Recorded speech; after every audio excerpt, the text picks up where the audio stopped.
They told me the building had history, not the charming kind, but the kind tenants whisper about before they vanish from the lease and the city. Still, I was desperate. Apartment 1406. No credit check, no questions asked. I signed the papers that afternoon. I arrived just past midnight. The lobby was lit with flickering yellow lights, and everything smelled faintly of bleach and dust. There was no concierge, no security, just a broken vending machine and a buzzing panel of elevator buttons. Before I could press anything, the elevator on the far right dinged softly and opened by itself. I stared at it, empty, or at least it looked that way. I stepped inside.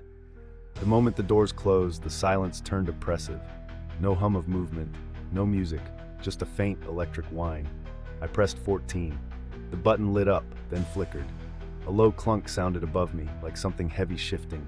Then the floor display changed 13. I didn't press 13. The elevator jolted, groaned, and stopped. Ding. The doors opened. The hallway beyond looked wrong. Dimly lit, thick with shadows, paint peeled in strips from the walls. Every apartment door was slightly open, like they were waiting for something to walk by. I didn't move. Something else did. A shape glided past the far end of the hall, tall, angular. I couldn't see its face. I hit the closed door button. Nothing happened. Then a sound just behind me, a faint breath, a whisper, like someone was standing an inch from my ear, but I was still alone. The elevator creaked and lurched upward again. Floor 14, the doors slid open. The hallway looked normal now, quiet, mostly clean, but every door was closed, except mine. 1406. The door stood shut, unlike the others earlier, but something about it was worse. The number was scratched into the wood, deep gouges, jagged and uneven, as if done in panic. I stepped out, uneasy, rolled my suitcase forward. Behind me, the elevator dinged again. I turned in time to see the doors closing, even though no one had entered. I ran back, slammed the call button. Nothing. I turned around. Every other door on the hallway was now wide open. Figures stood in each doorway, silent, still, watching me. Their faces were pale and distant, features blurred like smeared chalk.